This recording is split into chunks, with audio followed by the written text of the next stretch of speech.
Good morning friends, welcome to my YouTube channel advocate Amit Kumar Gupta.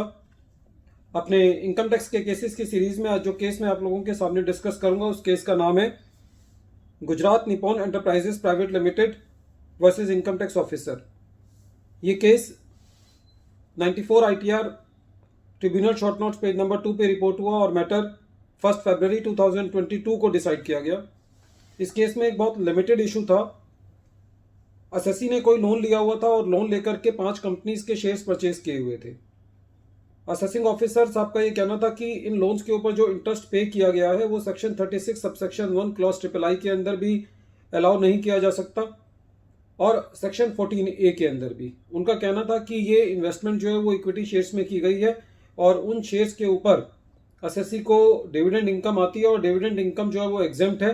इसलिए exempt income को कमाने के लिए जो कुछ भी खर्चा किया गया है वो सारा का सारा डिसअलाउ होना चाहिए। सीआईटी अपील ने भी एसएससी को रिलीफ नहीं दिया और मैटर जब आईटीएटी के पास गया तो आईटीएटी ने सारे फैक्ट्स को देखा। इस केस के अंदर एक और इंटरेस्टिंग पॉइंट ये था कि एसएससी ने का वर्जन ये था कि ये मैंने अपने बिजनेस पर्पस के लिए इन्वेस्टमेंट की हुई है और ताकि मेरे बिजनेस में सिनर्जी क्रिएट हो सके। जितनी 5 कंपनियों के अंदर पैसा लगाया गया था वो बाद में वो सारी की सारी कंपनीज जो हैं वो एसएससी कंपनी के अंदर मर्ज हुई। तो आईटीएटी का ये कहना था कि इससे ये साबित होता है कि जो एसएससी ने जो भी इन्वेस्टमेंट की है वो बिजनेस पर्पस के लिए की है, क्योंकि 5 कंपनीज के अंदर पहले शेयर्स परचेज किए गए और वो सारी की सारी कंपनीज जो है वो एसएससी के अंदर मर्ज की गई। तो ये इस बात का एक कंक्लूसिव एविडेंस है, सबूत है, प्रूव है कि एसएससी ने ये सारी इन्वेस्टमेंट जो है जो की है वो अपने बिजनेस पर्पस के लिए की है। और जब कोई खर्चा बिजनेस पर्पस के लिए किया जाता है तो सेक्शन 36 सबसेक्शन 1 क्लॉज III के अंदर वो एक्सपेंसेस जो हैं वो अलाउ होते हैं। फ्रेंड्स, जनरली हमने देखा है कि जब कभी भी हम असेसमेंट कराते हैं और असेसिंग ऑफिसर को कोई भी इन्वेस्टमेंट दिख जाती है असेट साइड के अंदर तो डिपार्टमेंट जो है वो डायरेक्टली जो है वो सेक्शन 14A का स्ट्रेट जैकेट फार्मूला जो है वो लगा देते हैं और उसके अलावा जो इंटरेस्ट पार्ट होता है उसको जो है वो डिसअलाउ कर देते हैं। तो इस केस में भी कुछ ऐसा ही हुआ। 14A जो है वो कोई स्ट्रेट जैकेट फार्मूला नहीं है।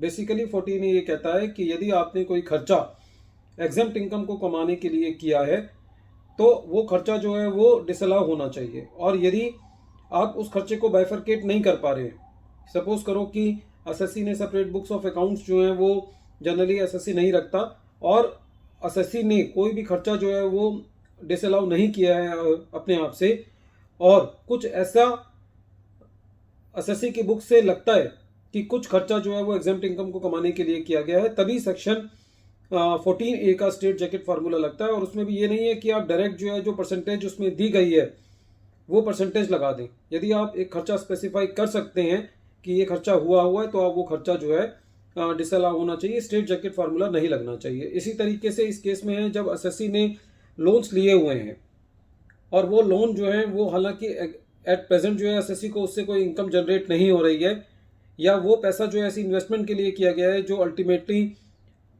एसएससी को इन फ्यूचर बिजनेस एनर्जी देगा, उसके बिजनेस को प्रमोट करेगा और उससे उसका बिजनेस जो है वो फर्लिश कर सकता है, चाहे वो प्रोडक्टिव हो या ना हो, चाहे उससे प्रॉफिट्स हो या ना हो, ये इंपॉर्टेंट नहीं होता। But the main condition is that it should be for the purpose of the business. Whether it will result in profits or not, this is not the criteria.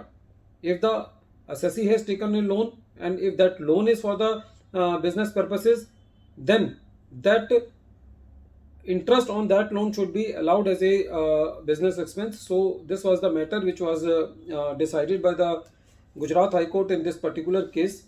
This case is very important in understanding the provisions of section 36 subsection 1 clause III where the department tries to disallow the interest expenses whenever they find that any amount has been utilized in making investments in equity shares. So in each case the facts and circumstances of the case should be taken care of and they should be properly analyzed before disallowing any interest expenditure under section 36 subsection 1 clause III.